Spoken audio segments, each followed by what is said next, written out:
रमजान मुबारक का बाबरकत महीना था और आज 27वीं शब थी। पूरी बस्ती में एक रूहानी फिजा कायम थी। मस्जिदें इबादत गुजारों से भरी हुई थीं। हर तरफ अल्लाह की याद में मग्न बंदे अपनी मगफिरत तलब कर रहे थे। आसमान रहमतों की बारिश बरसा रहा था और जमीन पर हर कोई इस मुकद्दस रात को गनीमत जानकर सजदारेज था। राशिद भी मस्जिद में मौजूद था। नवाफिल अदा करके तस्बीह पढ़ रहा था कि अचानक उसके दिल में अपनी माँ का ख्याल आया। वही माँ जो 2 साल कबल बीमारी की वजह से इस दुनिया से रुखसत हो चुकी थी। राशिद की आंखों में आंसू तैरने लगे। वह सोचने लगा कि आज की इस बाबरकत रात में उसे अपनी माँ की कब्र पर जाकर फातिहा पढ़नी चाहिए। यह ख्याल आते ही वह मस्जिद से निकला और कब्रिस्तान की तरफ चल पड़ा। रास्ता सुनसान था। हवाएं हल्की हल्की सरसराहट कर रही थीं। वह आहिस्ता आहिस्ता चलते हुए कब्रिस्तान के करीब पहुंचा। कब्रिस्तान मुकम्मल अंधेरे में डूबा हुआ था। दूर कहीं कोई कुत्ता भौंक रहा था और दरख्तों की शाखें आपस में टकराकर एक खौफनाक सरगोशी सी पैदा कर रही थीं। राशिद की मां की कब्र कुछ ही फासले पर थी। वह धीरे धीरे चलता हुआ कब्र के करीब पहुंचा और फातिहा ख्वानी करने लगा। जैसे ही उसने दुआ के लिए हाथ उठाए, अचानक एक अजीब सी आवाज सुनाई दी, जैसे किसी ने जोर से चीख मारी हो। वह चौंक गया। उसका दिल तेजी से धड़कने लगा। उसने पीछे मुड़कर देखा, लेकिन वहां कोई नहीं था। खौफ उसके रग रग में सरायत कर गया। वह खुद को तसल्ली देने लगा कि शायद यह उसका वहम हो, लेकिन जैसे ही वह दोबारा फातिहा पढ़ने लगा, उसे फिर वही दिल दहला देने वाली चीख सुनाई दी, मगर इस बार आवाज बहुत करीब से आई थी, बिल्कुल साथ वाली कब्र से। उसके दिल में शदीद घबराहट पैदा हुई। उसने नजर उठाकर उस कब्र को देखा और एक लर्जा खेज मंजर उसके सामने था। कब्र की मिट्टी हिल रही थी, जैसे कोई नीचे से जोर लगाकर बाहर निकलने की कोशिश कर रहा हो। राशिद का जिस्म पसीने से शराबोर हो गया। वह चंद कदम पीछे हटा और एक दरख्त की आड़ में छुपकर यह खौफनाक मंजर देखने लगा। अचानक कब्र की मिट्टी में एक बड़ा सा सुराख बन गया और उसमें से एक अजीब और गरीब जानवर बाहर निकला। नेवले की तरह का एक सियाह जानवर, जिसकी आंखें सुर्ख अंगारों की मानिंद चमक रही थीं। वह जानवर बार बार कब्र में घुसता और अपने मुंह में मिट्टी भरकर बाहर फेंकता। यह मंजर इंतहाई खौफनाक था, लेकिन इससे भी ज्यादा खौफनाक वह लम्हा था जब वह जानवर दोबारा कब्र में घुसा और जब निकला तो उसके मुंह में कोई चीज थी। राशिद ने गौर से देखा और उसके रोंगटे खड़े हो गए। वह इंसानी गोश्त का एक टुकड़ा था। उसके जिस्म में सनसनी दौड़ गई। ये क्या हो रहा था? ये कौन सी कब्र थी? यहाँ दफन शख्स पर ऐसा अजाब क्यों नाजिल हो रहा था? खौफो दहशत से उसकी आंखें फैल गईं और बगैर कुछ सोचे वह कब्रिस्तान से भाग निकला। उसके कदम लड़खड़ा रहे थे, सांस बेतरतीब हो चुकी थी और पसीना उसके पूरे बदन से बह रहा था। वह बमुश्किल अपने घर पहुंचा, दरवाजा जोर से बंद किया और टेक लगाकर जमीन पर बैठ गया। उसके दिल की धड़कन तेजी से चल रही थी। जहन में एक ही सवाल गर्दिश कर रहा था, यह कैसा अजाब था? वह पूरी रात खौफ में जागता रहा। अगले दिन सूरज की रोशनी में भी उसके दिल से वह खौफ खत्म नहीं हुआ। उसे इन सवालों के जवाब चाहिए थे और उसके पास एक ही रास्ता था, कब्रिस्तान के गोरखन से मिलना। लिहाजा वह अपने खौफ पर काबू पाते हुए गोरखन की झोपड़ी की तरफ रवाना हुआ। रात के खौफनाक मंजर अभी तक राशिद की आंखों में ताजा थे। वह बार बार उस लम्हे को याद करके झुरझुरी ले रहा था जब उसने कब्र की मिट्टी को हिलते हुए देखा था, जब वह खौफनाक चीखें उसके कानों में गूंजी थीं और जब वह अजीब और गरीब जानवर इंसानी गोश्त का टुकड़ा लेकर कब्र से बाहर निकला था, जिससे ताजा खून टपक रहा था। यह सब कुछ उसे पागल कर देने के लिए काफी था, लेकिन सबसे ज्यादा खौफनाक बात यह थी कि कब्र पर जो नाम लिखा था वह अभी तक उसकी याददाश्त में कायम था। ज़ैनब बिन्त इस्माइल। ये औरत कौन थी? इस पर इतना सख्त अजाब क्यों आया? क्या इसने कोई ऐसा गुनाह किया था जिसकी सजा इसे कब्र में भी मिल रही थी? ये सवालात उसे मुसलसल बेचैन किए जा रहे थे। वह इन सवालों के जवाब सिर्फ एक ही शख्स से हासिल कर सकता था, कब्रिस्तान का गोरखन। सुबह की हल्की रोशनी फैलने लगी थी। गलियां सुनसान थीं। हवा में एक अजीब सी ठंडक थी। राशिद गहरी सोचों में डूबा कब्रिस्तान की तरफ चल पड़ा। रास्ते में उसका करीबी दोस्त यूसुफ मिल गया। यूसुफ ने जैसे ही राशिद को देखा, वह फौरन उसके करीब आया। अस्सलामु अलैकुम राशिद। यूसुफ ने खुश अखलाकी से कहा, मगर फौरन ही उसके चेहरे पर तशवीश की लहर दौड़ गई। यार तुम कुछ परेशान लग रहे हो, कहाँ जा रहे हो? सब खैरियत तो है? राशिद ने एक ठंडी सांस भरी, जैसे कोई भारी बोझ उसके सीने पर रखा हो। उसकी आंखों में खौफ और उलझन थी। यूसुफ, मैं कब्रिस्तान के गोरखंड के पास जा रहा हूं। उसकी आवाज में संजीदगी और घबराहट साफ थी। कब्रिस्तान के गोरखंड के पास? यूसुफ हैरानी से बोला, लेकिन क्यों? तुम्हारा वहां क्या काम? राशिद ने इधर उधर देखा, जैसे यकीन करना चाहता हो कि कोई सुन तो नहीं रहा। फिर आहिस्ता से बोला, आओ मेरे साथ, चलते चलते बताता हूं। दोनों साथ चलने लगे और राशिद ने धीरे धीरे गुज़िश्ता रात के खौफनाक वाक़ये की एक एक तफसील यूसुफ को बता दी। जैसे ही यूसुफ ने सुना कि एक कब्र से हौलनाक चीखें आ रही थीं, कि कब्र हिल रही थी, और फिर जब राशिद ने बताया कि उसने अपनी आंखों से वो खौफनाक जानवर देखा जो इंसानी गोश्त का टुकड़ा लेकर कब्र से बाहर निकला, तो यूसुफ की आंखें हैरत और खौफ से फटी की फटी रह गईं। राशिद, यूसुफ के होंठ कांप रहे थे। ये कैसा अजाब था? शबे कद्र जैसी मुबारक रात में इतनी भयानक चीज। यही जानने के लिए मैं गोरखंड के पास जा रहा हूं, राशिद ने संजीदा लहजे में कहा। शायद वह इस बारे में कुछ जानता हो। मेरे जहन में हजारों सवालात हैं और मुझे उनका जवाब चाहिए। यूसुफ ने कुछ लम्हे खामोशी से राशिद की तरफ देखा, फिर बोला, मैं भी तुम्हारे साथ चलूंगा। दोनों तेज कदमों से कब्रिस्तान की तरफ बढ़ने लगे। जैसे ही वे कब्रिस्तान के अंदर दाखिल हुए, दोनों को एक सर्द लहर ने घेर लिया। कब्रिस्तान दिन के उजाले में भी एक वहशतनाक जगह लग रहा था। कल रात के मंजर याद करके राशिद का दिल एक बार फिर तेजी से धड़कने लगा। कुछ देर बाद वे दोनों गोरखंड की पुरानी झोंपड़ी के पास पहुंचे। झोंपड़ी की छत जगह जगह से टूटी हुई थी, दीवारों पर नमी के निशान थे और दरवाजा बोसीदा लकड़ी का था जो वक्त की मार खाकर जगह जगह से छिटक चुका था। राशिद ने आहिस्ता से दरवाजे पर दस्तक दी। अंदर से कोई हरकत महसूस न हुई तो उसने दोबारा दस्तक दी, इस बार थोड़ा जोर से। कुछ ही लम्हों बाद दरवाजा आहिस्ता से खुला और एक बूढ़ा, कमजोर मगर पुरा सरार सा शख्स उनके सामने आ खड़ा हुआ। गोरखंड ने उन दोनों को हैरत से देखा। उसकी आंखें अंदर धंसी हुई थीं, चेहरे पर झुर्रियां थीं और हाथ कांप रहे थे। वह कुछ देर उन दोनों को घूरता रहा, फिर सख्त लहजे में बोला, तुम दोनों यहाँ क्या कर रहे हो? राशिद ने गहरी सांस ली और कहा, हमें आपसे कुछ जरूरी बात करनी है, क्या हम अंदर आ सकते हैं? गोरखंड ने पहले कुछ सोचा, फिर दरवाजा खोल दिया। आ जाओ। झोंपड़ी अंदर से भी उतनी ही खस्ता हाल थी। दीवारों पर मिट्टी जमी हुई थी। एक पुराना बोसीदा सा बिस्तर एक कोने में पड़ा था और एक छोटी सी मेज पर कुछ तस्बीहें और कुरानी आयात लिखी हुई पर्चियां रखी थीं। गोरखंड एक पुरानी दरी पर बैठ गया और राशिद और यूसुफ भी उसके सामने बैठ गए। अब बताओ क्या बात है? गोरखंड ने संजीदा नजरों से उन दोनों को देखा। राशिद ने एक लम्हे के लिए आंखें बंद की, फिर डरते डरते कहना शुरू किया, बाबा जी, कल रात मैं अपनी माँ की कब्र पर फातिहा पढ़ने आया था, लेकिन वहां कुछ ऐसा देखा जो मैं जिंदगी में कभी नहीं भूल सकता। इसके बाद उसने एक एक करके सारी बात गोरखंड को बता दी। जब उसने कब्र से निकलने वाली चीखों का जिक्र किया तो गोरखंड का चेहरा सपाट रहा, लेकिन जैसे ही राशिद ने उस खौफनाक जानवर और इंसानी गोश्त के टुकड़े के बारे में बताया तो गोरखंड की आंखों में एक चमक सी आ गई। वह खामोशी से सुनता रहा और जब राशिद ने बात खत्म की तो एक गहरी सांस लेकर बोला, तो तुमने ज़ैनब बिन्त इस्माइल की कब्र देखी थी? राशिद और यूसुफ दोनों चौंक गए। बाबा जी, आप ज़ैनब के बारे में जानते हैं? राशिद ने बेताबी से पूछा। गोरखंड ने उन दोनों की तरफ देखा, फिर सर झुकाकर धीरे से बोला, बेटा, तुम्हें अंदाजा भी नहीं कि तुमने किस खौफनाक हकीकत को देख लिया है। गोरखंड ने गहरी सांस ली। उसकी नजरें मांझी के किसी मंजर में खो चुकी थीं। हाँ बेटा, तुम लोगों ने जो अजाब देखा, मैंने भी उसे अपनी आंखों से देखा है। बल्कि मैं तो हर रात यही मंजर देखता हूँ। अल्लाह का गजब उस औरत पर सख्ती से नाजिल हुआ है, मगर न जाने उसने ऐसा कौन सा गुनाह किया था जिसकी सजा वह आज भी भुगत रही है।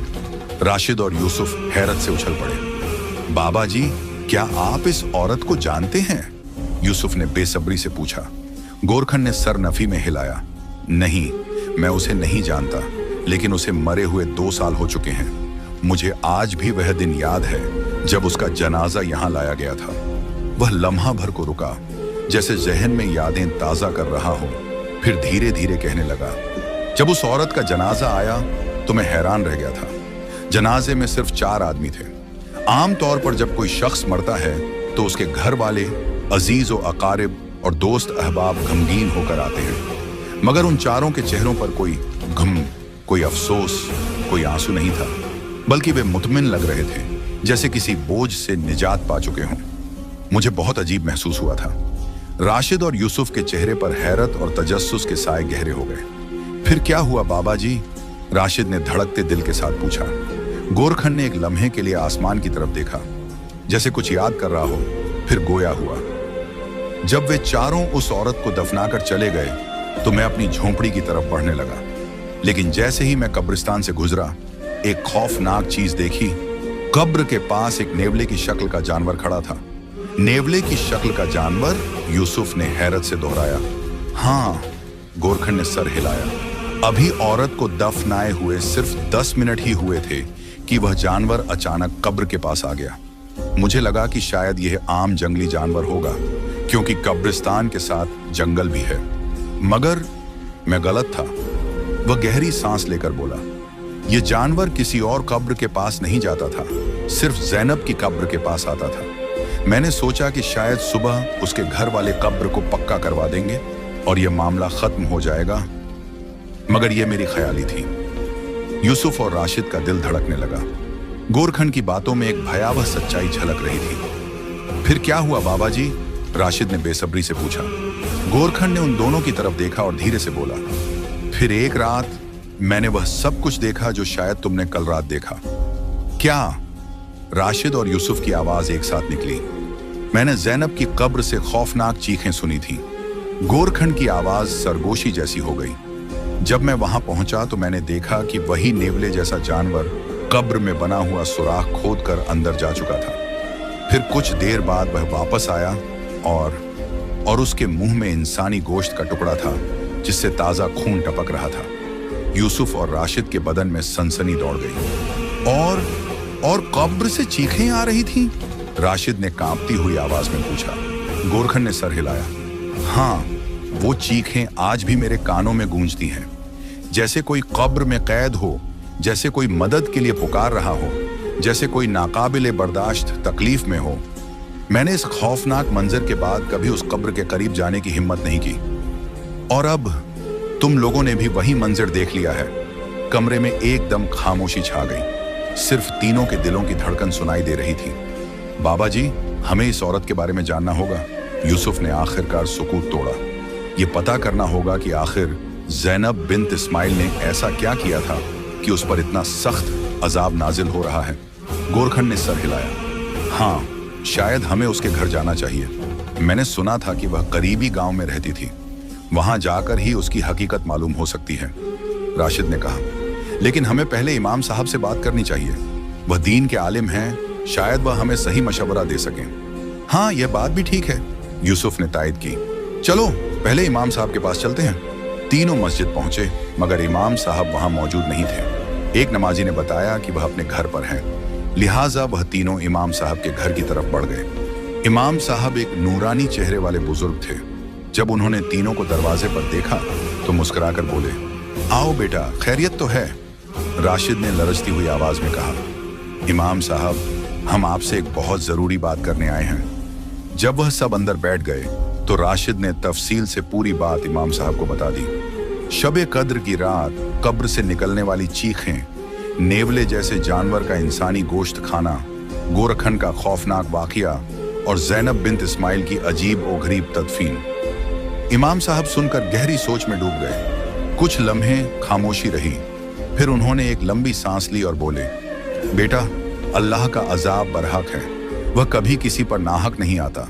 हमें जाकर उसके घर वालों से मालूम करना होगा कि ज़ैनब की जिंदगी कैसी थी। शायद यह वाकया हमारी आंखें खोलने के लिए हुआ हो। हमें उसके लिए दुआए मगफिरत भी करनी चाहिए। तो फिर हम कब चलें? यूसुफ ने पूछा। अभी, इसी वक्त, इमाम साहब ने मजबूत लहजे में कहा। वह चारों गांव की तरफ रवाना हो गए।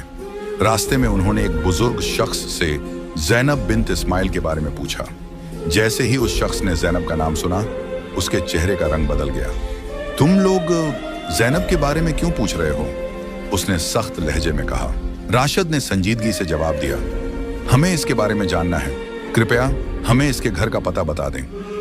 बूढ़े शख्स ने कुछ देर तज्जुब से उनकी तरफ देखा, फिर आहिस्ता से कहा, जैनब का घर वो सामने पुरानी बोसीदा हवेली है। तीनों ने नजर उठाकर देखा। वो वाकई एक पुरानी, सुनसान और खस्ता हाल हवेली थी। क्या इस घर में कोई रहता है? इमाम साहब ने पूछा, मगर वो खामोशी से चला गया, बिना कोई जवाब दिए। वो चारों पुराने और बोसीदा घर के सामने खड़े थे। घर मिट्टी का बना हुआ था, जैसे कई सालों से उसकी मरम्मत न की गई हो। इर्द गिर्द न कोई और मकान था, न कोई आवाज। माहौल पर खामोशी और वहशत तारी थी। हल्की हवा चल रही थी, जिससे दरवाजे की दर्जों से अजीब सी सरसराहट निकल रही थी। राशिद ने बेइख्तियार गर्दन घुमाकर यूसुफ की तरफ देखा और फिर गोरखंड और इमाम साहब की तरफ। इमाम साहब ने गहरी नजर से दरवाजे को देखा और आहिस्ता से आगे बढ़कर दस्तक दी। कुछ लम्हों तक कोई जवाब न आया, लेकिन फिर आहट सुनाई दी। दरवाजा धीरे धीरे खुला और अंदर से एक बूढ़ी औरत बाहर निकली। उसके चेहरे पर झुर्रियों का जाल बिछा हुआ था। आंखों में उलझन और हैरत थी।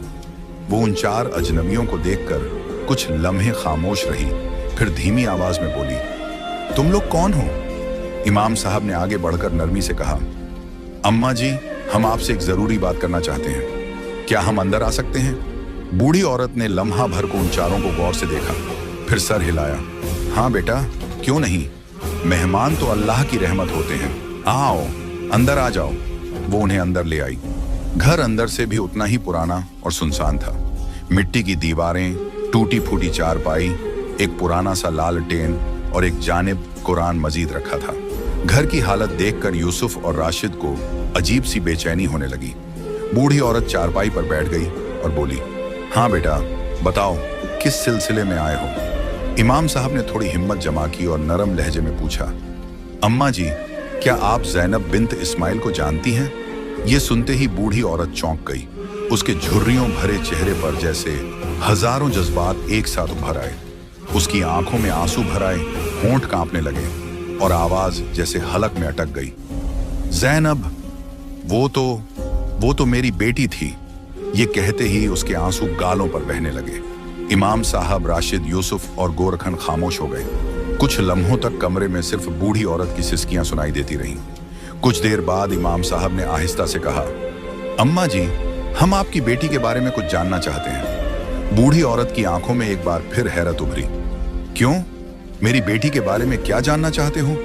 इमाम साहब ने हिचकिचाते हुए कहा, अम्मा जी, हमने जैनब की कब्र पर कुछ ऐसा देखा है जिसे देखकर हमारे दिल दहल गए हैं। हमें ये जानना है कि आपकी बेटी ने ऐसा कौन सा गुनाह किया था। बूढ़ी औरत की आंखें हैरानी और डर से फैल गईं। जैसे ही उसने यह सुना, वो एक झटके से उठ खड़ी हुई और बोली, तुमने जैनब की कब्र देखी? तुमने भी वह सब देखा जो वहां होता है? यूसुफ ने धीरे से कहा, जी अम्मा, हमने सब कुछ देखा है और हम सच जानना चाहते हैं। बूढ़ी औरत कुछ देर खामोश रही, फिर जैसे बरसों का बोझ उसके सीने पर आ गिरा हो, उसने कहना शुरू किया, मेरी एक ही औलाद थी, जैनब। मैंने और मेरे शौहर ने उसका नाम बहुत मोहब्बत से रखा था। मेरा शौहर एक दीनदार और धार्मिक व्यक्ति था। हमारे घर में हमेशा 5 वक्त की नमाज पढ़ी जाती थी, कुरान की तिलावत की जाती थी और हर चीज इस्लामी उसूलों के मुताबिक होती थी।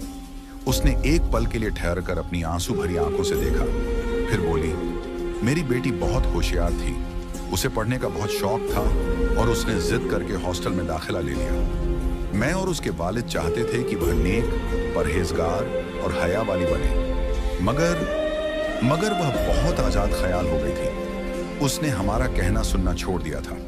बूढ़ी औरत की आवाज में दर्द था। इमाम साहब और बाकी सब खामोशी से उसकी बात सुन रहे थे। रमजान का मुकद्दस महीना था जब वह छुट्टियों में गांव वापस आई। सब कुछ पहले जैसा ही चल रहा था, लेकिन फिर एक दिन उसकी बचपन की सहेली हमारे घर आई। राशिद ने पूछा, कौन सहेली? बूढ़ी औरत ने धीरे से कहा, मरियम। वह यतीम और गरीब थी, मगर मेरी जैनब की सबसे अजीज दोस्त थी। मरियम की शादी हो चुकी थी और वह अपने शौहर के साथ हमारे घर आई थी। बूढ़ी औरत का चेहरा दर्द से भर गया। मरियम का शौहर बहुत खूबसूरत था और जैसे ही मेरी बेटी ने उसे देखा वह उस पर दिल हार बैठी। ये सुनते ही इमाम साहब के चेहरे का रंग बदल गया। राशिद और यूसुफ ने एक दूसरे को हैरत से देखा, जबकि गोरखन ने गहरी सांस ली। फिर क्या हुआ अम्मा जी? यूसुफ ने आहिस्ता से पूछा। बूढ़ी औरत ने आंसू साफ किए और कहना शुरू किया। फिर न जाने कब और कैसे ज़ैनब और मरियम के शौहर के दरमियान बातचीत होने लगी। वह कई कई घंटे उससे फोन पर बात करती रहती थी। मैंने कई बार समझाया, लेकिन उसने मेरी बात को मजाक में उड़ा दिया। इमाम साहब ने अफसोस से सर झुका लिया। फिर एक दिन मरियम हमारे घर आई, मगर ज़ैनब के अंदाज बदले हुए थे। मरियम कुछ समझ न सकी, लेकिन जब उसने अपनी आंखों से देख लिया कि उसका शौहर और ज़ैनब छुप छुप कर बातें कर रहे हैं, तो वह तड़प उठी। बूढ़ी औरत का सांस उखड़ने लगा। मरियम ज़ैनब के कदमों में गिर गई, रो रो कर कहने लगी, खुदा के लिए मेरा घर ना उजाड़ो, मेरे छोटे छोटे बच्चे हैं, तुम्हें शर्म आनी चाहिए, मैं तुम्हारी दोस्त हूं। मगर मेरी बेटी ने उसे धक्के देकर घर से निकाल दिया। बूढ़ी औरत अब बाकायदा रो रही थी। मेरा शौहर घर नहीं था और मैंने ज़ैनब को बहुत समझाया, मगर वह न समझी। फिर एक रात, रमजान मुबारक की 27वीं शब, वह रात जो रहमतों और बरकतों की रात कहलाती है, मेरी बेटी ने वह रात बदकारी में गुजारी। यह सुनकर इमाम साहब के चेहरे पर सख्ती आ गई। यूसुफ और राशिद ने खौफजदा नजरों से एक दूसरे को देखा और गोरखन का चेहरा सफेद पड़ गया। बूढ़ी औरत ने थके हुए लहजे में कहा, मेरे मना करने के बावजूद वह मरियम के घर चली गई और उस रात न जाने वह कौन सा भयानक और गुनाह भरा काम करने वाले थे। बूढ़ी औरत सिसकियां भरते हुए अपनी बेटी की दास्तान सुनाती जा रही थी और सुनने वालों की आंखों में भी अफसोस की लकीरें गहरी होती जा रही थीं। इमाम साहब, यूसुफ, राशिद और गोरखन दम साधे इस कहानी को सुन रहे थे, जैसे वक्त रुक सा गया हो। बूढ़ी औरत ने लरजती आवाज में कहा, मैंने उसे रोकने की बहुत कोशिश की थी, लेकिन वह मुझे धक्का देकर चली गई, मेरे पीछे दरवाजा बंद करके। और वह रात, वह रहमतों की रात, जब लोग मस्जिदों में सर झुकाए अल्लाह से माफी मांग रहे थे, मेरी बेटी गुनाह में डूब रही थी। और फिर उसका अंजाम देखो। बूढ़ी औरत ने एक गहरी सांस ली और आगे बोली, मरियम का शौहर, उस बेज़मीर इंसान ने ज़ैनब के लिए अपनी बीवी को धक्के देकर घर से निकाल दिया। मरियम रोती बिलखती अपने 2 साल के बच्चे को सीने से लगाए वहां से निकल गई। मैंने अपनी आंखों से देखा था, जब वह हमारे घर के करीब से गुजरी तो उसकी बद्दुआएं फजा में गूंज रही थीं। मैंने सुना था कि वह क्या कह रही थी। उसकी चीखें, उसकी फरियादें। वह कह रही थी कि या अल्लाह, मैं यतीम थी, तू ही मेरा वारिस है। या अल्लाह, मैं मजलूम हूं, तू मेरा इंसाफ कर। मेरी बद्दुआ अर्श तक पहुंचे और तू जालिमों को वह सजा दे जो वह भुगत न सके। बूढ़ी औरत ने आंखें बंद कर लीं, जैसे वह लम्हा आज भी उसके सामने हो। और फिर वह रात जब मेरी बेटी वापस आई तो मेरा शौहर भी मस्जिद से लौट आया था। उसने पूरी रात इबादत में गुजारी थी, मगर जब वह घर पहुंचा और मुझे रोते देखा तो घबरा गया। मैंने जब उसे सारी हकीकत बताई तो उसका दिल जैसे टूट कर रह गया। वह सीने पर हाथ रखकर नीचे बैठ गया, जैसे किसी ने उसकी रूह निचोड़ ली हो। वह सदमा बर्दाश्त न कर सका और वह वहीं बैठे बैठे दुनिया से रुखसत हो गया। बूढ़ी औरत ने अपनी मुट्ठी जमीन पर मारी, जैसे वह खुद को कोस रही हो। मेरी जुबान से बेइख्तियार बद्दुआ निकल गई, मेरी अपनी बेटी के लिए। हाँ, मैंने बद्दुआ दी। मैंने कहा, या अल्लाह, तू मजलूम की फरियाद सुनता है। मेरी बेटी ने एक बेसहारा औरत का घर उजाड़ा, तू उसके साथ इंसाफ कर। इमाम साहब ने लंबी सांस ली। यूसुफ और राशिद बेचैनी से अपनी जगह पर बैठे थे। बूढ़ी औरत ने सर झुकाया और कहा, चंद दिन बाद ज़ैनब ने मरियम के शौहर से निकाह का इरादा कर लिया था। वह तो जो चाहती थी वह कर चुकी थी। उसने मरियम को धक्के देकर निकलवाया, उसके मासूम बच्चे को रोता छोड़ दिया और अब वह शादी करना चाहती थी, मगर अल्लाह की लाठी बेआवाज होती है। बूढ़ी औरत ने कांपते हाथों से अपने आंसू पोंछे। कुछ ही दिन गुजरे थे कि मेरी बेटी को एक अजीब बीमारी ने आन घेरा। वह बिस्तर पर लेट गई, कभी तड़पती, कभी चीखती। कोई भी उसके पास बैठने को तैयार न था। पूरा गांव उससे नफरत करने लगा था। मैं माँ थी, जैसी भी थी, मेरी बेटी थी। मैं हकीमों के पास गई, दुआएं मांगी, सदका दिया, मगर कुछ न हुआ। वह हर रोज तड़पती, उसका चेहरा खौफ से बिगड़ने लगा था। फिर 3 दिन तक वह नज़ा की हालत में रही। मैंने अपने हाथों से देखा था, वो मरने से पहले चीख रही थी, कह रही थी, माँ मुझे बचा लो, मेरे हाथ जल रहे हैं, मेरा जिस्म जल रहा है। मैं कुछ न कर सकी और आखिरकार उसकी जान निकल गई। कमरे में मौत का सन्नाटा छा गया। बूढ़ी औरत की हिचकियां रुकने का नाम नहीं ले रही थी। जब मैंने मरियम को ढूंढना चाहा तो वह कहीं नहीं मिली। मैंने हर जगह उसे तलाश किया, मगर वह गांव छोड़कर जा चुकी थी। उसका तो कोई था भी नहीं, वह तो यतीम थी, मगर उसकी बद्दुआ अर्श तक पहुंच चुकी थी। बूढ़ी औरत के आखिरी अल्फाज ने सबको झंझोड़ कर रख दिया। यूसुफ ने कांपते लहजे में कहा, इमाम साहब, क्या ये मुमकिन है कि ज़ैनब की कब्र पर जो कुछ हो रहा है वह मरियम की बद्दुआ का नतीजा हो? इमाम साहब ने गहरी सोच में डूबते हुए कहा, मजलूम की बद्दुआ कभी रायगान नहीं जाती। शायद अल्लाह की तरफ से यही इबरत का निशान है। गोरखुन ने एक लंबी सांस ली और बोला, तो अब हमें क्या करना चाहिए? राशिद ने आहिस्ता से कहा, हमें मरियम को ढूंढना होगा। हमें उससे कहना होगा कि वह ज़ैनब को माफ कर दे। शायद अल्लाह उस पर रहम कर दे। इमाम साहब ने इत्तेफाक में सर हिलाया। हाँ, हमें मरियम को तलाश करना होगा। ये कहकर वे सब बूढ़ी औरत को तसल्ली देकर बाहर निकले और गांव के लोगों से मरियम के बारे में पूछने लगे। गांव के एक बुजुर्ग ने बताया, मरियम, वह तो यहाँ से बहुत साल पहले चली गई थी। मैंने सुना था कि वह करीबी बस्ती में किसी जगह काम करती है। इमाम साहब, यूसुफ, राशिद और गोरखुन ने फैसला किया कि वे मरियम की तलाश में निकलेंगे। वे पूछते पूछते उस बस्ती तक पहुंचे जहां मरियम के होने का इम्कान था। एक दिन की मुसलसल तलाश के बाद गांव के बाहर एक सुनसान रास्ते पर चलते हुए इमाम साहब, यूसुफ, राशिद और गोरखुन एक बोसीदा सी झोंपड़ी के सामने पहुंचे। दरवाजा कमजोर लकड़ी का था, जिस पर वक़्त और मुसीबतों के गहरे निशान थे। यूसुफ ने आहिस्ता से दरवाजे पर दस्तक दी। कुछ लम्हे बाद दरवाजा चरचराते हुए खुला और अंदर से एक कमजोर, निहायत ही नजीफ औरत निकली। उसके चेहरे पर थकन और दुख के आसार थे। आंखों में एक अजीब वीरानी थी। ये मरियम थी। उसके पीछे एक छोटा बच्चा तकरीबन 4 साल का उसका हाथ मजबूती से पकड़े खड़ा था। वह अजनबी चेहरों को उलझन भरी निगाहों से देख रही थी। आप लोग कौन हैं? यहाँ क्या कर रहे हैं? मरियम ने मुहतात लहजे में पूछा। इमाम साहब आगे बढ़े और नरमी से बोले, बेटी, हम तुमसे एक जरूरी बात करने आए हैं। अगर तुम हमें अंदर बैठा सको तो बेहतर होगा। मरियम चंद लम्हे उनको देखती रही, फिर आहिस्ता से सर हिलाकर उन्हें अंदर आने की इजाजत दे दी। झोंपड़ी के अंदर एक सादा सा बिस्तर था, एक पुरानी दरी जमीन पर बिछी हुई थी और एक तरफ कुछ बर्तन रखे थे। मरियम ने बच्चे को सीने से लगा लिया और खुद भी एक तरफ बैठ गई। कहिए, क्या बात है? उसने सर्द लहजे में पूछा। यूसुफ ने नरमी से कहा, हम ज़ैनब के बारे में बात करने आए हैं। मरियम का चेहरा एक लम्हे को पत्थर सा हो गया। आंखों में एक छुपी हुई चिंगारी सी लहराई, जैसे किसी ने पुराने जख्मों को करीदा हो। ज़ैनब?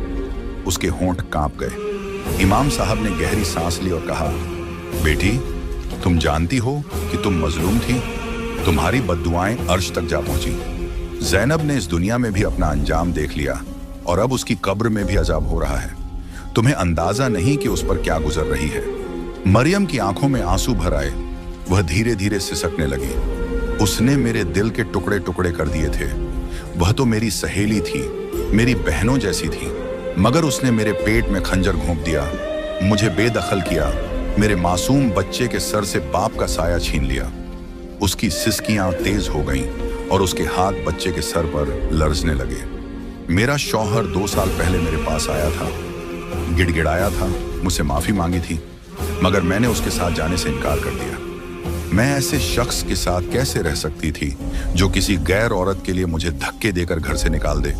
मैंने उसे हमेशा के लिए छोड़ दिया और उसके बाद मुझे नहीं मालूम कि उसका क्या अंजाम हुआ। मरियम ने एक लंबी सांस ली, आंखें बंद की और आसमान की तरफ हाथ उठा ली। या अल्लाह, मैंने दिल से ज़ैनब को माफ कर दिया है। बेशक तेरे इंसाफ पर मेरा ईमान और बढ़ गया है। मैं मुतमिन हूं, तूने मुझे मुश्किल वक्त में अकेला नहीं छोड़ा। मेरा आखिरी सहारा मेरा बेटा है और मुझे यकीन है कि तू मुझे कभी बेसहारा नहीं करेगा। ये अल्फाज सुनते ही इमाम साहब और सब ने सर झुका लिया। जैसे ही मरियम ने ज़ैनब के लिए माफी मांगी, फिजा में एक अजीब सी राहत महसूस हुई। वो सब मरियम को तसल्ली देकर वहां से निकले और गांव वापस आ गए। रमजानुल मुबारक की आखिरी रात थी जब इमाम साहब, यूसुफ, राशिद और गोरखन दोबारा कब्रिस्तान पहुंचे। ज़ैनब की कब्र अब पहले जैसी न थी। जहां पहले चीखों की आवाजें आती थीं, जमीन में सुराख थे और कीड़े मकोड़े रेंगते थे, अब वहां एक खामोशी थी। कब्र का सुराख मुकम्मल तौर पर बंद हो चुका था। कोई जानवर वहां नहीं था और फिजा में एक सुकून महसूस हो रहा था। इमाम साहब ने कब्र की तरफ देखा और गहरी सांस ली। यह शायद मरियम की दुआ का नतीजा है। अल्लाह बड़ा रहीम करीम है, वह जब चाहे माफ कर दे। सब लोग ज़ैनब की मगफिरत के लिए दुआ करने लगे। अगले दिन गांव में ज़ैनब के लिए कुरान ख्वानी करवाई गई ताकि उसकी रूह को सुकून मिल सके। आखिर में इमाम साहब ने कहा, यह दुनिया एक आरजी मकाम है। ये वह जगह है जहां हम सिर्फ अपने आमाल लेकर जाते हैं। यहाँ इज्जत व जिल्लत का फैसला अल्लाह के हाथ में है। हम अगर दुनिया में किसी पर जुल्म करते हैं, किसी का हक मारते हैं, किसी की जिंदगी बर्बाद करते हैं, तो यह मत भूलो कि अल्लाह सब देख रहा होता है। ज़ैनब ने अपनी जिंदगी में जो कुछ किया उसका अंजाम हम सबके सामने है। अल्लाह हर मुसलमान को कब्र के अजाब से बचाए और हमें हमेशा नेक रास्ते पर चलने की तौफीक दे। सब लोगों ने आमीन कहा और यूं इस कहानी का इख्तिताम हुआ, मगर इसकी इबरत हमेशा के लिए बाकी रह गई। इस तरह के वाकयात हमारी आंखें खोलने के लिए होते हैं। प्यारे दोस्तों, अगर आपको हमारा यह वाकया पसंद आया है तो हमारे चैनल इस्लामिक वॉइस को सब्सक्राइब करें और हमारी फैमिली का हिस्सा जरूर बने।